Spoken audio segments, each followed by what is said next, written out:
தேவ சமூகத்துக்கு வந்தவர்கள் ஒவ்வொருவரையும் கற்று தாமே நிறைவாய் ஆசிரிப்பாராக வந்த வண்ணமாக இல்லாதபடி இங்கு கடந்து செல்லும்போது சந்தோஷத்தோடும் சமாதானத்தோடும் மன நிறைவோடும் தேவ ஆசீர்வாதங்களை பெற்றுக்கொண்டவர்களாக கடந்து செல்ல கர்த்தர் தாமே உங்கள் அனைவருக்கும் அனுகிரகம் செய்வாராக. நம்ம ஆலயத்தில் ஆண்டவர்கிட்ட நம்ம கேட்கணும் இல்லை, வேதம் சொல்கிறது கேட்கிறவன் இல்லை என்று நினைத்து ஆண்டவர் ஆச்சரியப்பட்டாராம். அப்போ நமக்கு என்ன தேவைங்கிறத நம்ம ஆண்டோட கேட்டுருக்கிறது நல்லது. வேதத்தில் சொல்லப்பட்டிருக்கு பார்த்தீங்களா, ஆஸ்கிங், சீக்கிங், நாக்கிங். அந்த மூணுக்கு முதல் லெட்டர் என்ன வருது பாருங்க, கேளுங்கள் கொடுக்கப்படும், தேடுங்கள் கண்டடைவீர்கள், கட்டுங்கள் உங்களுக்கு திறக்கப்படும். அதை இங்கிலீஷில் சொல்லி பாருங்க, ஆஸ்கிங், சீக்கிங், நாக்கிங். அந்த மூணுக்கு முதல் எழுத்து பாருங்க, ஏஎஸ்கே. அதனால நீங்க ஆண்டவருக்கு சமூகத்தில் வந்துட்டு ஆண்டவர் எல்லாம் தெரியும் தான், எல்லாம் நமக்கு தருவார் தான். ஆனாலும் ஆண்டவர் விரும்புறது என்னது, நம்ம அவர்கிட்ட கேட்க வேண்டும் என்று விரும்புகிறார். So please ask. ஓகே, இந்த நாளில் உங்கள் மத்தியில் வைக்கும்படியாக தெரிந்து கொண்ட வேத பகுதி அப்போஸ்தலரின் புஸ்தகம் 4ஆம் அதிகாரம் 7ஆம் வசனம். அப்போஸ்தலர் 4:7.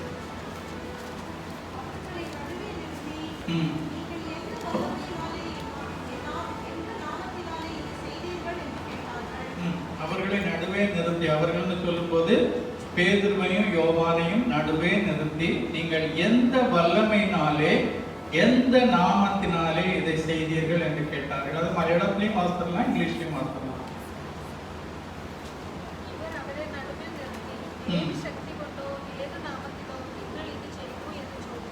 ஓகே, இங்கிலீஷ்ல கூட.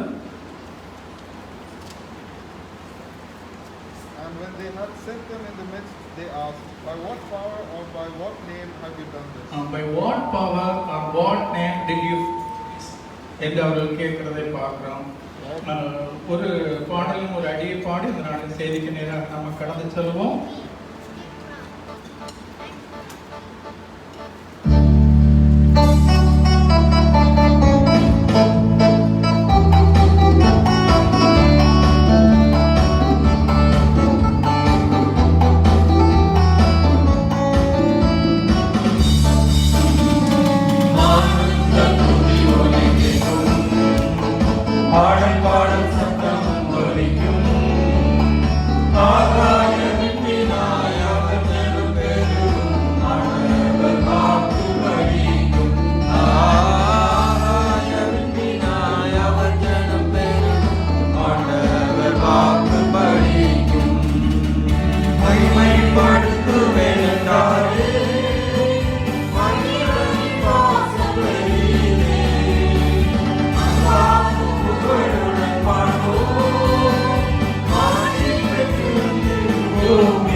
நம்ம போன வாரம் என்ன பார்த்தோம் ஞாபகம் இருக்கா? மார்க்கை குறித்து அந்த பைபிள் ஸ்டடி பார்த்தோம். அதில் மார்க்கை குறித்து பார்க்கும்போது முக்கியமாக நம்ம அதில் பார்த்தது, மார்க் ஆண்டவரை தேவகுமாரனாக பார்த்தார். அதை நம்ம புரிந்து கொள்ள வேண்டும் என்று தன்னுடைய அனுபவத்தின் மூலமாக அவர் அதை நமக்கு எடுத்து எழுதுகிறதை காட்டுகிறோம். அவருக்கு விருப்பம் எல்லாம் நான் இன்னும் ஆண்டவரை கட்டி சேரணும், இன்னும் ஆண்டவருக்கு கீழ்ப்படியணும், இன்னும் ஆண்டவருக்கு நான் பின்பற்ற வேண்டும் என்று சொல்லுகிற ஒரு மார்க்கை குறித்து நம்ம பார்த்தோம். கூடவே பாருங்க, மார்க்க சுவிசேஷத்திலோட மிக முக்கியமான ஒரு காரியம் என்னவென்றால் turning the failure into success. அவன் முதல்ல ஆண்டவரை உண்மையாய் பின்பற்ற வேண்டும் என்று ஆண்டவருக்கு பின்னால போனா அவனால பின்பற்ற முடியவில்லை. அதே மாதிரி ஊழியம் செய்ய வேண்டும் என்று வாஞ்சித்து போனா அதுவும் அவனுக்கு செய்ய முடியவில்லை. ஆனா பிற்காலத்துல தன்னை ஆண்டவருக்கு பூரணமாய் ஒப்பு கொடுத்து ஆண்டவரை முற்றிலுமாய் பற்றி கொண்ட போது பாருங்க, அவன் அந்த பரிசுத்த பவுலே கடைசியில அவன் என்னுடைய உடன் ஊழியன் என்று சொல்லக்கூடிய அளவுக்கு அவன் வளர தேவன் கிருபை செய்தார். அது மாத்திரம் இல்ல, தன்னுடைய ஜீவியத்தின் மூலமாக தன்னுடைய இரத்தத்தின் மூலமாக அந்த நிருபத்தை நமக்கு, இந்த சுவிசேஷத்தை நமக்கு எழுதி தந்திருக்கிறார். அப்ப அவருடைய நோக்கம் எல்லாம் நம்ம ஒவ்வொருவரும் அதை வாசிக்கும் போது நாமும் ஆண்டவருடைய சத்தத்தை கேட்கணும், ஆண்டவருக்கு அப்படியே கீழ்ப்படியணும், ஆண்டவரை இன்னும் நம்ம கிட்டி சேர வேண்டும் என்பது மார்க்கனுடைய வாஞ்சையாக காணப்படுகிறது. இந்த நாள்ல நம்ம செய்தியை கேட்பதற்கு முன்னால கடந்த நாட்கள் ஒரு கொஸ்டின் கேட்டிருந்தேன். 9வது கமெண்ட்மெண்ட் என்ன என்று, அதாவது நம்ம பைபிள்ல சொல்லப்பட்டிருக்கிறது பொய் சாட்சி சொல்லாதிருப்பாய். அதுக்கு இணையான புதிய ஏற்பாட்டில் உள்ள ஒரு அதே மீனிங் வரக்கூடிய ஒரு வசனத்தை சொல்லுங்கள் என்று நிறைய பேர் பதில் இருந்தீங்க. முக்கியமா பிருந்தா, அவங்க ஜெயக்குமாரி, ஷைனி, பெமிலா, எங்க மம்மி, ஆல்வின் ஜோ காலே, Alvin Joel Jo and Manoj Michael and Arul, இவங்க எல்லாரும் ஆன்சர் எழுதியிருந்தாங்க. சரியான விடை மத்தேயு 5:37 சொல்வது போல உள்ளதை உள்ளதென்றும் இல்லாததை இல்லாததென்றும் சொல்லுங்கள். அதுதான் அதுக்குள்ள மோஸ்ட் அப்ரோப்ரியேட் வேர்ட். அதுக்கு முந்தின வாரம் நம்ம கேட்டிருந்தது கிரேஸ் என்றால் என்ன, கூடவே மெர்சி என்றால் என்ன என்று கேட்டிருந்தோம். கிரேஸ் சொன்னா நமக்கு எல்லாருக்கும் தெரியும், இட்ஸ் ஃப்ரீலி கிவன். நம்ம தகுதி இல்லாம இருந்தாலும் ஆண்டவர் நமக்கு இலவசமாய் தருவதுதான் கிரேஸ். மெர்சின்னு சொல்லும் போது பாருங்க, it is shown when someone deserve a punishment. அவன் தப்பு பண்ணிட்டான், அந்த பனிஷ்மெண்ட் அவனுக்கு கொடுக்கப்பட வேண்டும். ஆனா ஆண்டவர் என்ன செய்கிறார், இரக்கம் பாராட்டி அந்த தண்டனையை அவனுக்கு கொடாமல் இருக்கிறது தான் மெர்சி அல்லது இரக்கம். அதுக்கு ஆதாரமான வசனம் 1 தீமோத்தேயு புஸ்தகம் 1:13 வசனம். இந்த நாள்லயும் ஒரு கொஸ்டின் கேட்கணும். நிறைய பேர் இல்லாதனால கொஸ்டினை அடுத்த வாரத்துக்கு போஸ்ட்போன் பண்ணிடுவோம். அடுத்த வாரம் இன்னும் ஜனங்கள் வரும்போது அவங்க மத்தியில கேட்கலாம் என்று நினைக்கிறேன். அப்ப இந்த நாள்ல நான் உங்கள் மத்தியில நம்ம வாசித்த இந்த வசனத்தில் சொல்லப்பட்ட ஒரு காரியம் பாருங்க. அவங்க கேட்கிறாங்க, இந்த சனகிரி சங்கத்தில் உள்ளவங்க எல்லாரும் வந்து யோவானையும் பேதுருவையும் பிடித்து நடுவே நிறுத்திட்டு கேட்கிறாங்க. எதனால கேட்கிறாங்க? அவங்க வந்து தேவாலயத்துக்கு வரும்போது அங்க பிறவியா பிறகினமா இருந்த ஒருத்தனை பார்த்து பேதுரு சொல்லுகிறான், நசரனாகிய இயேசு கிறிஸ்து நாமத்திலே எழுந்து நட என்று சொன்ன உடனே அவன் என்ன செய்யறான், எழுந்திதான் நடந்துடுறான். எல்லாருக்கும் ஆச்சரியமாக இருக்கிறது. அப்ப ஆச்சரியமா இருந்த உடனே தான் என்ன செய்யறாங்க, அதுக்கு பிறகு தேவாலயத்துக்கு வருகிறான்.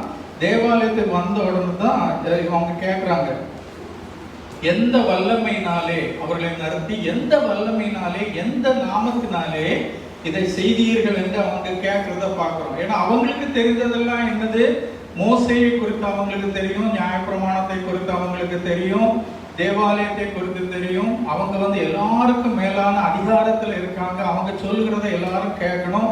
அப்படிப்பட்ட அந்த அதிகாரத்துல அண்ணாவும் காய்பாவும் பிரதான ஆசிரியர்களாக இருக்காங்க. அவங்க எல்லாம் கேட்கிறாங்க, எந்த நாமத்தினாலே, எந்த அதிகாரத்தினாலே இதை செய்தீர்கள் என்று.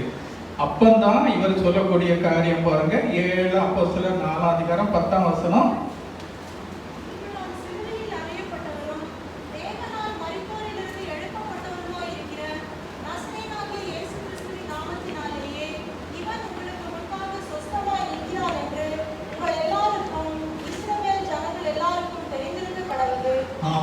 அவன் என்ன சொல்றான், கர்த்தராகிய இயேசு கிறிஸ்துவின் நாமத்தினாலே இவன் எழும்பி நிற்கிறான், சுத்தமாக்கப்பட்டான் என்று சொல்லுகிறான். அப்ப இயேசுவின் நாமம் என்றால் என்னங்கிறதை குறித்து இந்த நாள்ல நம்ம பார்க்க போறோம்.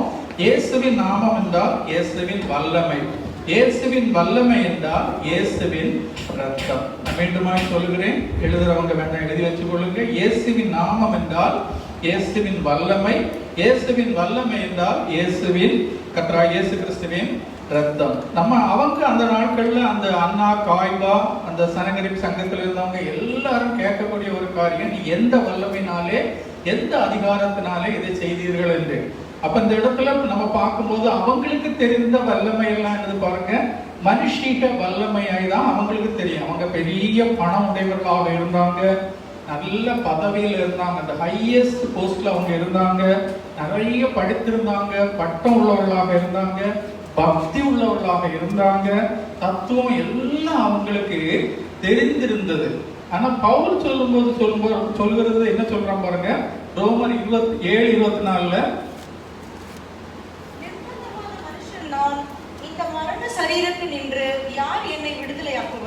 பவுல் சொல்லும்போது நிர்பந்தமான மனுஷன் என்று தன்னை சொல்லுகிறான். பாருங்க, எவ்வளவு பணம் உடையவனாக இருந்தாலும் பாவத்தை எதிர்த்து நம்ம நிக்க முடியாது. ஏன்னா உலகத்துல உள்ள எல்லாரும், உலகத்துல ஆதாமில் இருந்து பிறந்த ஒவ்வொருவரும் சந்திக்க வேண்டிய 3 பெரிய வல்லமைகள் உலகத்துல காணப்படுகிறது. ஒன்று பாவத்தின் வல்லமை, 2வது மரணத்தின் வல்லமை, 3வது பிசாசின் வல்லமை. இந்த 3 வல்லமையும் ஒவ்வொரு சின்ன பிள்ளையில இருந்து பெரியவங்க வர எவ்வளவு பெரிய பரிசுத்தவானாக இருந்தாலும் அவர்கள் சந்திக்க வேண்டிய, எதிர்கொள்ள வேண்டிய வல்லமை இந்த 3 வல்லமை. ஆனா இவங்க கேட்கும்போது அவங்க சொல்றாங்க, எந்த வல்லமையினாலே எந்த அதிகாரத்தினாலே இதை செய்தீர்கள் என்று கேட்கும்போது அவங்களுக்கு தெரிந்த வல்லமைகள் என்னது? அவங்களுக்கு தெரிந்தது மோசேயின் பெயர் தெரியும், மோசேயின் நாமம் தெரியும், இஸ்ரவேல் தேவாலயத்தை குறித்து அவங்களுக்கு தெரியும், நல்ல அவங்க பணம் உள்ளவர்களாக இருந்தாங்க, பதவி உள்ளவர்களாக இருந்தாங்க, நல்லா படித்திருந்தாங்க, பக்தி உள்ளவர்களாக இருந்தாங்க, எல்லா தத்துவங்களையும் அவர்கள் அறிந்திருந்தாங்க. இவ அனைத்தும் இருந்தாலும் இந்த 3 வல்லமையையும் யாராலையும் ஜெயிக்க முடியாது. மனுஷ பலத்தினால ஜெயிக்க முடியாது. எவ்வளவு பணம் உள்ளவனாக இருந்தாலும் பாவத்தை எதிர்த்து நிற்க முடியாது. எவ்வளவு பதவியில, பெரிய பதவியில இருந்தாலும் மரணத்தை எதிர்த்து நிற்க முடியாது. அப்ப இந்த 3 வல்லமை குறித்து கொஞ்சம் கொஞ்சமா சொல்லுகிறேன், கொஞ்சம் தயவு செய்து அதை கவனித்துக் கொள்ளுங்க. 3 வல்லமை வேதத்தில் சொல்லப்பட்டிருக்கிறது. ஒண்ணு பாருங்க, பாவத்தின் வல்லமை. பாவத்தின் வல்லமை என்று சொல்லும்போது ஆதியாகமம் 3 அதிகாரத்திலிருந்தே அது தொடங்குகிறது. ஆதாமில் இருந்து எப்போது அவர்கள் அந்த தேவ பிரசன்னத்திலிருந்து விலகினாங்களோ உடனே என்ன செய்து, பாவம் அவர்களை அட்டையை போல ஒட்டி கொண்டது. அவர்களை மாத்திரமல்ல, அதற்கு பிறகு வந்த ஒவ்வொரு சந்ததியையும் பாவம் அப்படியே ஒட்டி கொள்கிறது.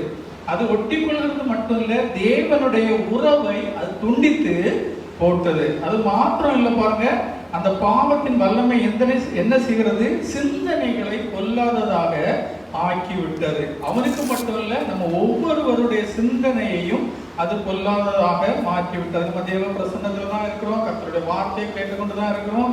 ஆனா எல்லாருக்கும் அட்டென்ஷனும் அந்த தேவ வசனத்துக்கு நேராக இருக்கிறது என்று சொல்ல முடியாது. எங்கெல்லாமோ சுத்திட்டு வந்துடும். அந்த சிந்தனையை அது கொல்லாததாக மாற்றி விடுகிறது. கண்களை இச்சை உள்ளதாக ஆக்கி விடுகிறது. வாயை பொய் சொல்ல வைத்து விடுகிறது. இருதயத்தை கரையாக்கி விடுகிறது. மனசாட்சியை மலங்கடித்து விடுகிறது. மனுஷன் கலாத்தியர் 3:22 சொல்லப்பட்டிருக்கிறது. இந்த பாவத்தின் எப்படி இருக்கிறதா, ஒரு கூண்டு மாதிரி இருக்கிறதா, மனுஷனை அந்த ஒரு கிளியை பிடிச்சு ஒரு கூண்டுக்குள்ள போட்டா எப்படியோ அதே மாதிரி அந்த பாவ கூண்டுக்குள்ள மனுஷனை அதை அடைத்து போட்டு விடுகிறது. எபேசியர் 2:1 சொல்லுகிறது. எபேசியர் 2:1 வாசிங்க.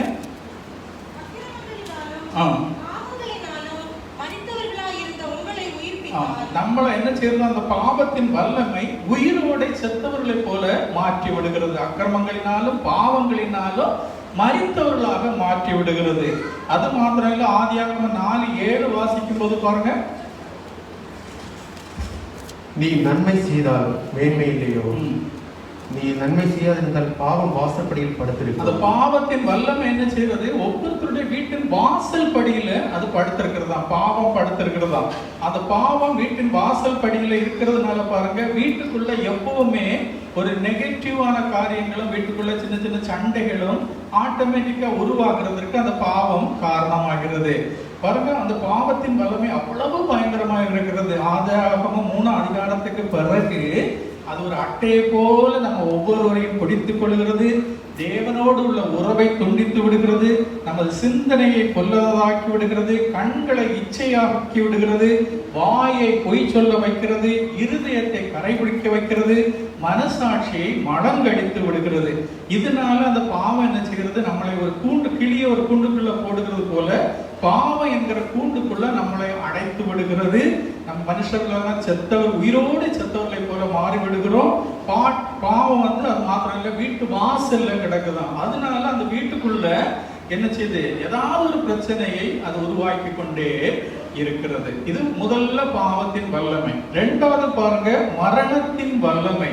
இந்த மரணத்தின் வல்லமையும் முதல்ல சாத்தான் ஏவாட்ட சொல்கிறான், இந்த கனியை புசிக்கிற ஆண்டவர் சொன்னாரு, இந்த கனியை புசிக்கிற நாளிலே நீ சாவாயின்னு. ஆனா சாத்தான சொன்னா நீ சாக மாட்டாய், தேவர்களை போல மாறி விடுவாய் என்று சொன்னான். அது நிமித்தம் இவங்க அறிவீனத்தின் நிமித்தம் அதை சாப்பிட்டதுனால மனிதனின் மிகப்பெரிய பலவீனமாக எது மாறி விடுகிறது பாருங்க, அவன் மூச்சு போகும்போது அதை தடுக்க முடியாது. ஒவ்வொரு மனிதனுடைய மிகப்பெரிய பலவீனமா, அது நமக்கு எவ்வளவு பெரிய பதவியில் இருந்தாலும், எவ்வளவு பெரிய பட்டத்தில் இருந்தாலும், எவ்வளவோ படித்திருந்தாலும், நம்ம மூச்சு போகும்போது யாராலையும் அதை தடுக்க முடியாது. பல காரியங்களை நம்ம தள்ளி விடுகிறோம், போஸ்ட்போன் பண்ணி விடுகிறோம். இந்த காரியம் இப்ப வேண்டாம், ஒரு வாரம் கழிச்சு செய்யலாம். இப்படி பல காரியங்களை நம்ம போஸ்ட்போன் பண்ணி விடுகிறோம். ஆனா மரணத்தை நமக்கு போஸ்ட்போன் பண்ணவே முடியாது. எதுக்கெல்லாமோ மனுஷன் தப்பி விடுகிறான். நம்ம அநேக சாட்சிகளை கேட்கும் போது பல காரியங்கள்ல இருந்து நம்ம தப்பி விடுவதாக தேவநாமத்தை மையப்படுத்துகிறோம்.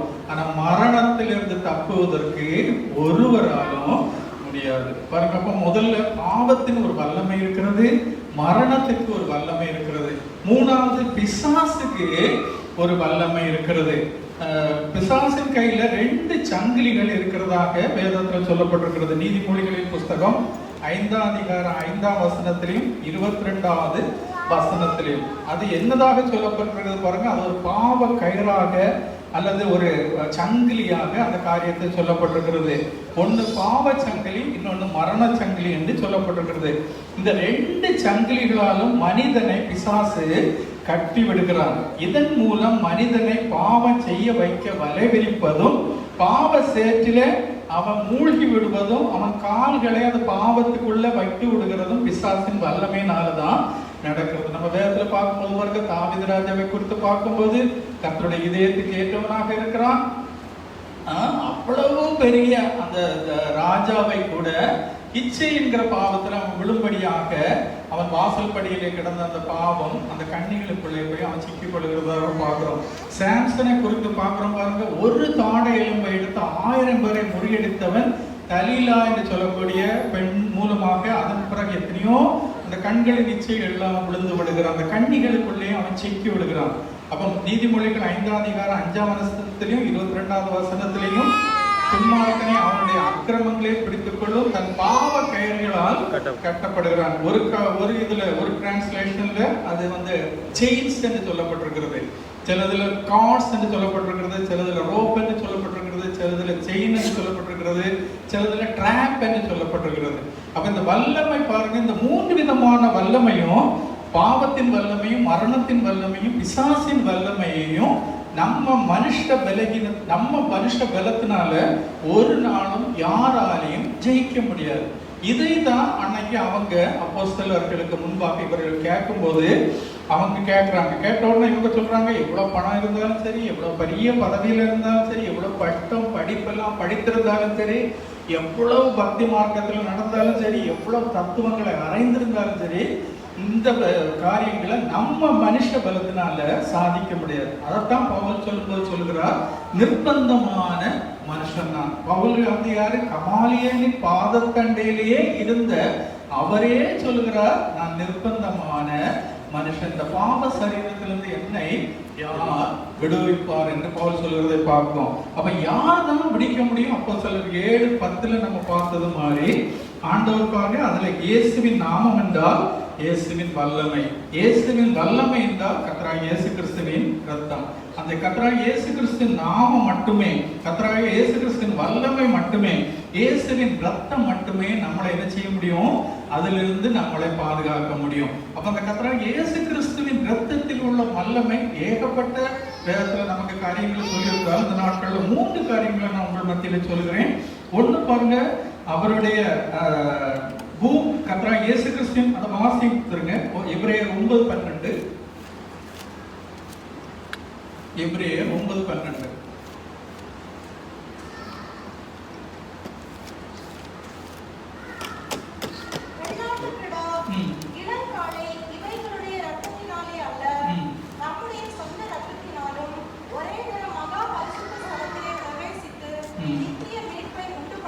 பாருங்க, இயேசு கிறிஸ்துவின் ரத்தத்துக்கு மட்டும்தான் நம்மளுக்கு இந்த பாவத்தின் வல்லமையிலிருந்து, மரணத்தின் வல்லமையிலிருந்து, பிசாசின் வல்லமையிலிருந்து நம்மளை பாதுகாக்க முடியும். காரணம் என்னன்னா, Jesus blood was shed in earth and offered in heaven.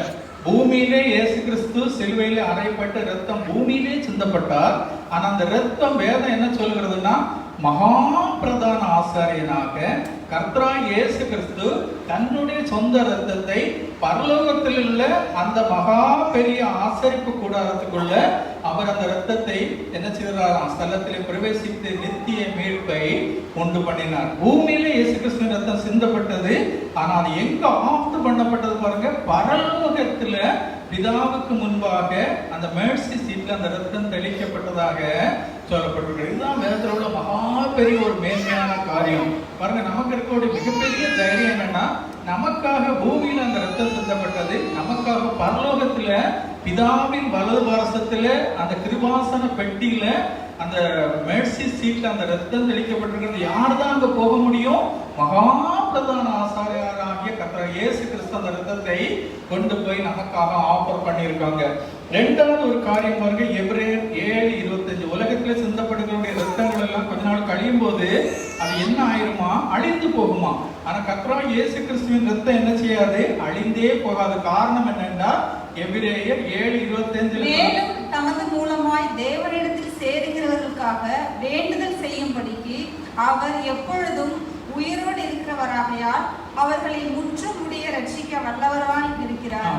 காரணம் என்னன்னா, கர்த்தராகிய இயேசு கிறிஸ்துவின் ரத்தம் ஒரு நாளும் அழிந்து போகாது. காரணம் என்னன்னா, கர்த்தராகிய இயேசு கிறிஸ்து எப்படி இருக்கிறாரா, அவர் எப்போதும் உயிரோடு இருக்கிறவர் ஆகையால் அவருடைய ரத்தமும் ஒரு நாளும் அழிந்து போகாது. அதே போல 3வது ஒரு காரியம் கூட பாருங்க, அவர் அடிக்கப்பட்ட வண்ணமாகவே இருக்கிற ஆட்டுக்குட்டி, இப்போதும் அடிக்கப்பட்ட வண்ணமாகவே இருக்கிறார். 2000 வருஷத்துக்கு முன்னாலே சிலுவையில் அறையப்பட்ட இயேசு கிறிஸ்து உண்மை. ஆனா இப்போது நமக்காக அவர் அடிக்கப்பட்ட வண்ணமாகவே இருக்கிறார். வெளிப்படுத்தின விசேஷம் 5ஆம் அதிகாரம் 6ஆம் வசனம். அப்பொழுது இதோ அடிக்கப்பட்ட வண்ணமாய் இருக்கிற ஒரு ஆட்டுக்குட்டி பாருங்க, அப்போது இதோ அடிக்கப்பட்ட ஒரு ஆட்டுக்குட்டி, அடிக்கப்பட்ட ஆட்டுக்குட்டி. Then I saw a lamb looking as if it had been slain, standing in the center of the throne. இப்போது அடிக்கப்பட்ட வண்ணமாகவே இருக்கிற ஆட்டுக்குட்டி. பாருங்க, 3 காரியங்கள் மிக மேன்மை உள்ளது, மகா விசேஷமானது. என்னெல்லாம்னா, ஏன் கர்த்தராகிய இயேசு கிறிஸ்துவின் ரத்தம் வல்லமை உள்ளது, இயேசு கிறிஸ்துவின் ரத்தம் மேன்மை உள்ளது, இயேசு கிறிஸ்துவின் ரத்தம் பரிசுத்தம் உள்ளது என்று பார்க்கும்போது பாருங்க, அவருடைய ரத்தம் இப்போதும் அடிக்கப்பட்ட வண்ணமாகவே அந்த ஃப்ரெஷ்ஷா நமக்காக இருக்கிறது. அது மாத்திரம் இல்ல, அவருடைய ரத்தம் என்ன செய்யறது, எப்போதும் உயிரோடு இருக்கிறவருடைய ரத்தமாக இருப்பதனால அது ஒரு நாளும் அழிந்து போகாது. 3வது ஒரு காரியம் கூட நம்ம பார்த்தோம்.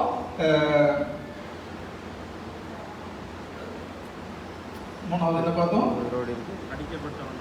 அவருடைய ரத்தம் பூமியிலே சிந்தப்பட்ட, அவரை கர்த்தராகிய இயேசு கிறிஸ்து பூமியிலே அடிக்கப்பட்டார். ஆனா பரலோகத்துல அந்த ரத்தம் பிதாவின் வலது பாரசத்தில் இருக்கிற அந்த மேர்சி சீட்ல அந்த ரத்தம் தெளிக்கப்பட்டது. பூமியிலே ரத்தம் சிந்தப்பட்டது, ஆனா அந்த ரத்தம் பரலோகத்துல தெளிக்கப்பட்டது. அதனாலதான் அந்த ரத்தத்துக்கு இவ்வளவு வல்லமை உள்ளதா இருக்கிறது. அப்ப உலகத்தில் உள்ள அந்த 3 வல்லமைகளை, பாவத்தின் வல்லமையை, மரணத்தின் வல்லமையை, பிசாசின் வல்லமையை நம்மளுடைய பலத்தால சாதிக்க முடியாது, ஜெயிக்க முடியாது. அதற்கு நமக்கு ஆசீர்வாதமாக இருக்கிறது ஒன்னே ஒண்ணுதான், கர்த்தராகிய இயேசு கிறிஸ்துவின் நாமம் என்றால் கர்த்தராகிய இயேசு கிறிஸ்துவின் வல்லமை, இயேசுவின் வல்லமை என்றால் கர்த்தராகிய இயேசு கிறிஸ்துவின் இரத்தம். அதனாலதான் நம்ம பாடுகிறோம், வல்லமை உண்டு.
பாதுகாக்கும்படியாய் நமக்காக பரிந்து பேசும்படியா அப்படி நம்ம ஜெபம் பண்ணலாம். அதுக்கு முன்னால ஒரு காரியம் சொல்ல விரும்புகிறேன் பாருங்க. ஒரு தடவை ஒரு பெரிய ஊழியர்கள் சொன்ன ஒரு சின்ன சாட்சி. அவர் சின்ன பையனா இருக்கும்போது அவங்க வீட்டுக்கு பக்கத்துல ஒரு சின்ன பையன் விளையாடி கொண்டிருந்தானா. விளையாடி கொண்டிருக்கும் போது அவங்க வீட்டுல வெள்ளை அடிக்கிறதுக்காக, நம்ம ஊர்ல கிறிஸ்துமஸ் சமயங்கள்ல பழைய காலங்கள்ல வெள்ளை அடிப்பாங்க, அதற்காக அந்த சுண்ணாம்பை வாங்கி வைத்திருக்காங்க. அப்ப அந்த சின்ன பையன், நாட்டி பையன் ஓடி விளையாடி கொண்டிருந்தவன் அந்த சுண்ணாம்புல போய் விழுந்துட்டான். விழுந்த போது அதுல கொஞ்சம் போல சுண்ணாம்பு அவன் கண்ணுக்குள்ள போன உடனே அந்த கண்ணுல ஏற்கனவே எப்பவுமே அதுல ஒரு மாதிரி ஈரப்பசை இருக்கிறதுனால அந்த சுண்ணாம்பு அந்த ஈரப்பசையும் உண்டான உடனே ஒரு மாதிரி வெப்பம் ஆகி குழந்தைக்கு தாங்க முடியல. அது பயங்கரமா அழுத உடனே சுத்த பக்கத்துல உள்ளவங்க எல்லாம் ஓடி வந்திருக்காங்க. தாயும் ஓடி வந்துட்டு இந்த பிள்ளை அழுகிறத பார்த்து எல்லாரும் அலறி அடிக்கும் போது யாரோ ஒரு ஆள் அந்த ஊர்ல உள்ள பழைய ஒரு வயதான ஒரு வைத்தியரையும் கூட்டிட்டு வந்தாங்க. அப்ப வைத்தியர் சொன்னாரா, இந்த நேரத்துல இந்த குழந்தைக்கு இந்த கண்ணில் இருக்குது, நம்ம எடுக்கிறது ரொம்ப சிரமம், ஒரே வழிதான் இருக்கிறது, நீங்க யாராவது ஒரு ஆட்டையாவது மாட்டையாவது பிடிச்சிட்டு வந்து அதை வெட்டி அந்த கண்ணில் அந்த ரத்தத்தை விடும்போது அந்த ரத்தம் மட்டும்தான் அந்த சுண்ணாம்பை கண்ணில் இருந்து எடுக்கிறதுக்கு வல்லமை உள்ளதுன்னு சொன்னாராம். அப்ப அந்த நேரத்துல எல்லாரும் எங்க ஓடுதுன்னு அங்கங்க ஆடு பிடிக்க மாடை பிடிக்க ஓடிட்டு இருக்கும்போது தாய் என்ன செய்தா, படபடா தன்னுடைய கையை அவ என்ன செய்திருக்கா, பக்கத்துல இருந்து ஒரு கத்தி எடுத்து வெட்டி அந்த தன்னுடைய கையில் உள்ள அந்த ரத்தத்தை அந்த குழந்தையின் கண்கள்ல ஊத்திருக்காங்க. ஊத்துன உடனே பாருங்க அந்த ரத்தம் அந்த பிள்ளையின் கண்கள்ல விட விட விட விட அது என்ன செய்திருக்கு, கொஞ்சம் கொஞ்சமாய் அந்த சுண்ணாம்பு அந்த குழந்தையும் கண்கள் இருந்து வெளியே வந்து விட்டது. தாய் திரும்ப கேட்கலாம், போதுமா ரத்தம், இன்னும் வேணுமா, இன்னும் விட்டுமா, என் கையில இருக்கிற ரத்தத்தை விடுங்கன்னு சொல்லி அது புளிஞ்சு விட்டு கொண்டே இருந்ததுதான். பாருங்க, உலக பிரகாரமாக ஒரு தாய் தன் பிள்ளைக்காக தன்னுடைய ரத்தத்தையே கொடுக்கும் போது பரலோக தேவன் பாருங்க நமக்காக அந்த பரலோகத்துல இப்போது அடிக்கப்பட்ட வண்ணமாகவே இருக்கிறார். அவர் அடிக்கப்பட்டமாக வட்டமாக இருக்கிறது மாத்திரம் இல்லை பாருங்க, அவர் எப்போதும் உயிரோடு இருக்கிறவர் ஆகியால் நமக்காக முற்றுமுடிய நம்மளை ரட்சிக்க வல்லமை உள்ளவராக அவர் இருக்கிறது மாத்திரமல்ல, அந்த ரத்தம் சாகாமை உள்ளதாகவும் இருக்கிறது. அது மாத்திரமல்ல, பூமியில நமக்காக சிந்தப்பட்ட அந்த ரத்தம் பரலோகத்துல நமக்காக அது பிரதான ஆசாரியர் மூலமாக பாவத்துக்கு பரிகாரமாக, நமது பலகீனத்திலிருந்து விடுதலை தரும்படியாக, சாபத்திலிருந்து விடுதலை தரும்படியாக, நம்ம தோல்விகளிலிருந்து ஜெயத்தை தரும்படியாக அந்த பிரதான ஆசாரியர் நமக்காக அந்த அவருடைய சொந்த ரத்தத்தை பரலோகத்துல தெளிக்கிறவராக காணப்படுகிறார். அது உண்மையா அப்படி விசுவாசிங்க. நான் சொன்ன அந்த 3 காரியத்தை மனசுல வைத்துக் கொள்ளுங்க. இப்போது நமக்காக அடிக்கப்பட்ட வண்ணமாகவே அந்த ஆட்டுக்குட்டி இருக்கிறது பரலோகத்துல. அது மாத்திரம் இல்ல, அந்த ரத்தம் இப்போது நமக்காக பண்ணப்பட்டதாகவே இருக்கிறது, இப்போது உயிருள்ளதாக இருக்கிறது.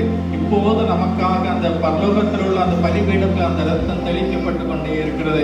அதனாலதான் நம்ம வேதத்துல வாசிக்கிறோம், நம்ம எல்லாரும் இயேசுவின் ரத்தத்துக்காக ஆண்டவருக்கு நன்றி என்று சொல்லுவோம். எல்லாரும் உங்கள் வாய்களை திறந்து, இயேசப்பா எனக்காக சிந்தப்பட்ட கர்த்தராகிய இயேசு கிறிஸ்துவின் ரத்தத்துக்காக நன்றி. தேவனுடைய குமாரனாகிய இயேசு கிறிஸ்துவின் ரத்தம் என் சகல பாவங்களையும், அது மாத்திரம் இல்லை, என்னை தொடர்ந்து சுத்திகரித்துக் கொண்டே வருகிறதற்காக நன்றி. தேவனுடைய பாருங்க, பூமியில நம்ம ஏதாவது தப்பு செய்யும் போது நமக்கு இரக்கத்தை காண்பிக்கும்படியாய் பரலோகத்தில் உள்ள கர்த்தராகிய இயேசு கிறிஸ்துவின் இரத்தம் எனக்காக பரிந்து பேசிக்கொண்டதாக இருக்கிறது. எப்போதும் இப்போதும் பரிந்து பேசிக்கொண்டே இருக்கிறது. அதுதான் நமக்கு இருக்கக்கூடிய ஒரே பாதுகாப்பு. நான் கடந்த நம்ம ஆராதனை தொடக்கத்துல நம்ம நான் சொன்னது போல, கிருபைன்னா நமக்கு தகுதி இல்லை, ஆனாலும் ஆண்டவர் நமக்கு இலவசமாய் தருகிறார். இரக்கம் என்று சொல்லும் போது நம்ம தப்பு பண்ணிட்டோம், we are deserve the punishment, நமக்கு பனிஷ்மெண்ட்டுக்கு நம்ம தகுதியானவங்க. ஆனாலும் அவருடைய இரக்கத்தின்படி அவர் என்ன செய்யவில்லை, நம்மளை தண்டிக்கவில்லை. அதைத்தான் பரலோகத்தில் அந்த ரத்தம் நமக்காக செய்கிறது. இப்போது அந்த ரத்தம் நமக்கு பரலோகத்துல நமக்காக பரிந்து பேசிக்கொண்டே இருக்கிறது. நமக்காக அடிக்கப்பட்ட வண்ணமாக அந்த ரத்தம் சிந்தப்பட்டு கொண்டே இருக்கிறது. பிதாவின் வலது பாரிசத்துல அவர் நம்மைக்கு இரக்கம் பாராட்டும்படியாக இயேசு கிறிஸ்துவின் ரத்தம் பேசிக்கொண்டே இருக்கிறது. அது அப்படி விசுவாசிங்க, உங்க மனக்கண்களுக்குள்ள அந்த காட்சியை கொண்டு வாங்க. அப்படியே தேவ சமூகத்துல ஒப்பு கொடுத்து ஆண்டவரை நோக்கி பார்க்கலாம். அப்படி நோக்கி பார்த்து இந்த நேரத்துல எல்லாரும் அவரவருக்காகவும் உங்கள் பாவங்களுக்காகவும் நீங்கள் உங்கள் வாழ்க்கையில கடந்து வந்த தப்பிதங்கள் எல்லாம் ஆண்டோடைய சமூகத்துல அரைக்க பண்ணுங்க. இது ஒரு அருமையான நேரம், ஒரு ஜெப நேரம். தேவ சமூகத்துல அப்படியே ஒப்பு கொடுத்த ஆண்டவரே, நான் தெரிந்தும் தெரியாமலும் செய்த அநேக பாவங்கள் உண்டு, அதற்கு நான் தண்டனைக்கு பார்த்திருந்தேன் ஆண்டவரே. தயவாய் எனக்காக அந்த பரலோகத்திலும் ரத்தம் பரிந்து பேசுவதற்காக நன்றி ஆண்டவரே. அது மாத்திரம் இல்ல, பாருங்க, நம்ம அவருடைய ரத்தம் என்ன செய்யறதா, 2000 ஆண்டுகள் ஆகியும் அது வற்றாத ஜீவ ஊற்றாக அது இப்போது இருந்து கொண்டே இருக்கிறது. ஒரு வற்றாத ஜீவ ஊற்று போல அது இருக்கிறதற்காக மனதார உள்ளத்தின் ஆழத்திலிருந்து நம்மை துதிக்கிறோம் ஆண்டவரே. என் இருதயம் எத்தனைதான் கெட்டதா இருந்தாலும், எத்தனை தடவையாய் நான் தப்பு செய்திருந்தாலும், எவ்வளவு வயதுள்ளவனாய் இருந்தாலும், ஆண்டவர் சொல்கிறார், கேட்கிற எவனும் பெற்றுக்கொள்கிறான். அவர்களிடத்தில் இந்த நேரத்தில் உங்களுடைய இரக்கத்துக்கு கேளுங்க, உங்களுடைய பாவ மன்னிப்பை கேளுங்க, உங்களை ரட்சிப்பை கேளுங்க, பாதுகாப்பை கேளுங்க. இதெல்லாம் நமக்கு வரும்போது அது இலவசமாக பெருப்பெடுத்து ஓடி வருகிறதாக இருக்கிறது. ஒவ்வொரு மனிதனையும் அது புதிதாக மாற்றுகிறதாக இருக்கிறது. அது வல்லமையின் ஊற்றாக இருப்பதனால நம்மளுடைய நீதி நிமித்தம் அல்ல, அது என்ன செய்கிறது, அவருடைய இரக்கங்களின் நிமித்தம் கடந்து வந்து நம்மளை கழுவுகிறதாக இருக்கிறது. அந்த தண்ணீர் வந்து நமது சரீரங்களை கழுவி சுத்தப்படுத்துவது போல கர்த்தராகிய இயேசு கிறிஸ்துவின் ரத்தம் நம்மளுடைய இருதயங்களை அது கழுவுவதாக இருக்கிறது.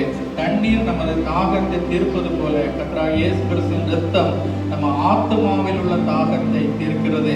பாவம், மரணம், பிசாசு என்ற வல்லமையில் சிக்கி கொண்டவங்களை நம்மளுடைய பலத்தினால நம்ம ஜெயிக்க முடியாது, நம்மளுடைய சாமர்த்தியத்தாலும் ஜெயிக்க முடியாது.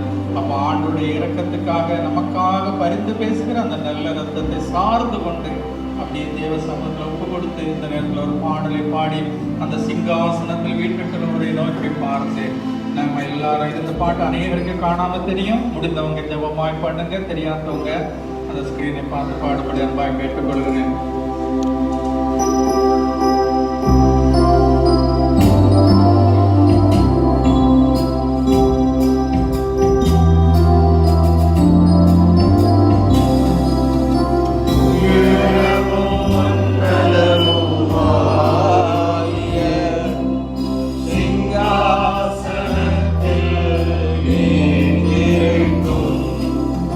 உயரமும் உன்னதமுமாய்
இந்த சமத்துல ஒப்பு கொடுமா. அன்னைக்கு அந்த அப்போஸ்தலர்களாகிய பேதுருவிடத்துல யோவானிடத்துல கேட்டது போல, நீங்கள் எந்த அதிகாரத்தினால எந்த நாமத்தினாலே இதை செய்தீர்கள் என்று கேட்கும்போது, அதே போல நம்ம வாழ்க்கையிலும் அநேக நேரங்கள்ல இந்த மாதிரி சூழ்நிலைகள் ஒருவேளை டைரக்டா நம்மகிட்ட கேட்காம இருக்கலாம். அன்னைக்கு அவங்கள அந்த ஆலயத்தின் நடுவுல 2 பேரை கொண்டு நிறுத்திட்டு இந்த கொஸ்டினை கேட்டாங்க. ஆனா பேதுருவும் யோவானும் தைரியமாக நசரேயனாகிய இயேசு கிறிஸ்துவின் நாமத்திலே என்று அவங்க சொன்னாங்க. இதே மாதிரி சூழ்நிலைகள் நம்ம வாழ்க்கையிலும் வரும். ஒருவேளை நம்மளை யாரும் இப்படி டைரக்டா கேட்க மாட்டாங்க. சந்தர்ப்ப சூழ்நிலைகள் நம்மளை இப்படி கேட்க வைக்கும். அந்த நேரத்துல நசரேயனாகிய இயேசு கிறிஸ்துவின் நாமத்திலே நான் நிற்கிறேன்னு சொல்லக்கூடிய அந்த கிருபையை தேவன் நமக்கு தரணும். ஒருவேளை அநேக நேரங்கள்ல நம்ம குறைவுபட்டிருக்கலாம், தப்பு பண்ணியிருக்கலாம். ஒண்ணு மட்டும் மனசுக்குள்ள நிச்சயப்படுத்திக் கொள்ளுங்கள். கர்த்தராகிய இயேசு கிறிஸ்துவின் ரத்தம் பூமியில மாத்திரம் இல்ல, பரலோகத்துல சிங்காசனத்துல நான் தண்டனை அடைந்து விடாதபடி என்னுடைய இரக்கத்துக்காக அந்த இரத்தம் எனக்காக அடிக்கப்பட்ட வண்ணமாக இருக்கிற அந்த ஆட்டுக்குட்டியானவர் எனக்காக பரிந்து பேசிக்கொண்டே இருக்கிறார். அதனாலதான் நான் தண்டனைக்கு தப்பித்துக் கொள்கிறேன். எனக்கு இரக்கம் கிடைக்கிறதாக இருக்கிறது. அநேக நேரங்கள்ல நம்மளுடைய முட்டாள்தனம், அறியாமை, கோபம், இது நிமித்தம் என்னெல்லாமோ பேசி விடுகிறோம், என்னெல்லாமோ செய்து விடுகிறோம். ஆனாலும் கர்த்தராகிய இயேசு கிறிஸ்து நமக்காக பரிந்து பேசுறதுனால, இப்போதும் பரிந்து பேசிக்கொண்டே இருப்பதனால அவரை சார்ந்து கொள்வோம், அவரை அப்படியே அண்டிக் கொள்வோம். நியாய தீர்ப்பிலே இரக்கம் மேன்மை பாராட்டும் என்று யாக்கோபு நமக்காக எழுதி வைத்திருக்கிறார். அங்கே ஒரு நமக்கு விரோதமாக குற்றப்படுத்தும் போது ஆண்டவர் நமக்காக இரக்கத்துக்காக நமக்காக போராடுகிற நல்ல பிரதான ஆசாரியராக, வக்கீலாக அந்த சிங்காசனத்துக்கு முன்பாக நமக்காக வாதித்து கொண்டே இருக்கிறார். அவரை அப்படி அண்டிக் கொள்வோம். கர்த்தர் நிச்சயமாகவே நம்ம ஒவ்வொருவரையும் கைவிடாத தேவனாக இருக்கிறார். அப்படி தேவ சமூகத்தில் ஒப்பு கொடுப்போம். நம்ம எல்லாரும் இணைந்து அவருடைய இரக்கத்துக்காக அவரை கெஞ்சி நிற்போம். இந்த நேரத்தில் சகோதரி பின்சி நமக்காக சுருக்கமாக ஜெபிக்கும்படி அன்பாக கேட்டுக்கொள்கிறேன்.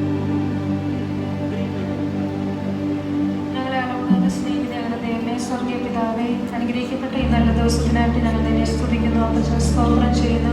കർത്താവെ, ഞങ്ങൾ ഒരു മനസ്സോടുകൂടി കർത്താവെ ഒരു ഫാമിലിയായിട്ട് കർത്താവെ തിരുസന്നിധിയിൽ കടന്നു വന്ന് നിന്നെ പാടുവാൻ, ആരാധിക്കുവാൻ, കർത്താവെ നിന്റെ വചനത്തെ കേൾക്കുവാനും അവിടെ നിന്ന് ഞങ്ങൾക്ക് നൽകിയ ഈ മഹാകൃപയ്ക്കായിട്ട് ഞങ്ങൾ നിന്നെ നന്ദിയോട് സ്തുതിക്കുന്നു, അപ്പച്ചൻ സ്തോത്രം ചെയ്യുന്നു. കർത്താവെ, ഇപ്പോഴും ഞങ്ങൾ കർത്താവെ യേശുവിൻ നാമത്തിൽ ഞങ്ങൾ കൂടി വന്നിരിക്കുന്നു. കർത്താവെ, ദൈവമേ, അവിടുത്തെ വല്ലഭയുള്ള രക്തം ഞങ്ങളുടെ ഉച്ച മുതലുള്ള കാൽ വരെ കർത്താവെ അവിടുന്ന് തളിച്ച് ഞങ്ങളെ അവിടുന്ന് പരിശുദ്ധപ്പെടുത്തി ഞങ്ങളിവിടെ നിന്ന് കടന്നു പോകുമ്പോൾ ഞങ്ങൾ പോകുന്ന ഇടമെല്ലാം കർത്താവെ നിനക്ക് ഉത്തമ സാക്ഷിയായി ജീവിക്കുവാൻ തക്കവണ്ണം ദൈവമേ, പാപത്തിൻ്റെ വല്ലമയിൽ നിന്ന് ഞങ്ങളെ വിടുവിക്കുന്നവരായിട്ട്, മരണത്തിൻ്റെ വല്ലമയിൽ നിന്ന് ഞങ്ങളെ വിടുവിക്കുന്ന അതേ രക്തത്തിനാൽ കർത്താവെ ദൈവമേ, ആ പിശാചിൻ വല്ലമയിൽ ലഭിക്കുന്ന നിന്റെ അവിടുത്തെ വല്ലമയുള്ള രക്തത്തിനായിട്ട് ഞാൻ നിന്നെ സ്തുതിക്കുന്നു, സ്തോത്രം ചെയ്യുന്നു. കർത്താവെ, ഇപ്പോഴും ഞങ്ങൾ ഞങ്ങളുടെ ഉറ്റവരെ എല്ലാവരെയും തിരുസന്നിധിയിൽ സമർപ്പിച്ച് പ്രാർത്ഥിക്കുന്നു. കർത്താവെ, ആരെങ്കിലും രക്ഷിക്കപ്പെടാത്ത അവസ്ഥയിലുണ്ടെങ്കിൽ അവരെയും അവിടുത്തെ വല്ലമയുള്ള രക്തത്തെ തളിച്ച് ഞങ്ങൾ പ്രാർത്ഥിക്കുന്നു. അവിടുന്ന് കൃപയായി ഇറങ്ങി കർത്താവെ എല്ലാ പാപശാപത്തിൽ നിന്നും വിടുവിച്ച് കർത്താവെ നിന്റെ മക്കളെയും കർത്താവെ അവിടുത്തെ വല്ലമയുള്ള രക്തത്തിനാൽ ശുദ്ധീകരിക്കണമേ. നിന്റെ രണ്ടാമത്തെ വരവിൽ അടിയങ്ങൾ ഓരോരുത്തരും കർത്താവെ നിന്നോട് കൂടെ ചേരുവാൻ തൊക്കോണം. അടിയങ്ങൾക്ക് ഓരോരുത്തർക്കും മഹാഭാഗ്യത്തെ നൽകി അനുഗ്രഹിക്കണമേ എന്ന് പ്രാർത്ഥിക്കുന്നു. ഇപ്പോഴും ഞങ്ങൾ പിരിഞ്ഞു പോകട്ടെ, പിരിയാത്തവർ അവിടുത്തെ നിന്റെ സാന്നിധ്യത്തെ ഞങ്ങളെ നിറയ്ക്കണമേ എന്ന് പ്രാർത്ഥിക്കുന്നു. കടന്നു വരാൻ സാധിക്കാത്ത ഓരോരുത്തരും തിരുസന്നിധിയിൽ സമർപ്പിച്ച് പ്രാർത്ഥിക്കുന്നു. അടുത്ത വാരത്തിൽ ഞങ്ങൾ കൂടി വരുമ്പോൾ അവിടുത്തെ കൃപയും സാന്നിധ്യം ഞങ്ങളോട് കൂടെ ഇന്ന് സഹായിക്കണമേ. സകലവും ഞങ്ങൾക്കായി ജീവൻ വെച്ച യേശു ക്രിസ്തുവിൻ നാമത്തിൽ തന്നെ ஆசீர்வாதம். கர்த்தர் உன்னை ஆசீர்வதித்து உன்னை காக்க கடவர். கர்த்தர் தம்முடைய முகத்தை உன்மேல் பிரகாசிக்க பண்ணி உன்மேல் கிருபையாயிருக்க கடவர். கர்த்தர் தம்முடைய முகத்தை உன்மேல் பிரசன்னமாக்கி உனக்கு சமாதானம் கட்டளையிட கடவர். ஆமென். மரமண்டலங்களில் இருக்கிற எங்கள் பிதாவே, உம்முடைய நாமம் பரிசுத்தப்படுவதாக, உம்முடைய ராஜ்யம் வருவதாக, உம்முடைய சித்தம் பரலோகத்திலே செய்வது போல பூலோகத்திலே செய்யப்படுவதாக. எங்களுக்கு வேண்டிய ஆகாரத்தை எங்கள் கடனாளிகளுக்கு நாங்கள் மன்னிக்கிறது போல எங்கள் பாவ கடன்களை எங்களுக்கு மன்னி, எங்களை சோதனைக்கு உட்பட பண்ணாமல் தீமையை நின்று ரட்சித்துக் கொள்ளும். ராஜ்யமும் வல்லமையும் மகிமையும் என்றைக்குடைகளே. ஆமென். நம்முடைய கர்த்தராகிய இயேசு கிறிஸ்துவினுடைய கிருபையும் பிதாவாகிய தேவனுடைய அன்பும் பரிசுத்த ஆவியானவருடைய அந்யோன்ய ஐக்கியமும் வழிநடத்தலும் பாதுகாப்பும் நம் அனைவரோடும் ஆண்டவர் நமக்கு தானமாய் தந்த நமது சபை மக்கள் ஒவ்வொருவரோடும் கூட தங்கியிருப்பதாக. ஆமென். என் ஆத்துமாவே கர்த்தரை கர்த்தரை ஸ்தோத்திரி, ஸ்தோத்திரி. என் முழு உள்ளமே அவருடைய பிரசன்னத்தை ஸ்தோத்திரி. என் ஆத்துமாவே கர்த்தரை ஸ்தோத்திரி, கர்த்தர் செய்த சகல பாவங்களையும் மறவாதே. ஆமென். ஆமென். சமாதானத்தோடு போய் வாருங்கள். கர்த்தர் தாமே உங்கள் ஒவ்வொருவரையும் நிறைவாய் ஆசீர்வதிப்பாராக. God bless you. God bless you.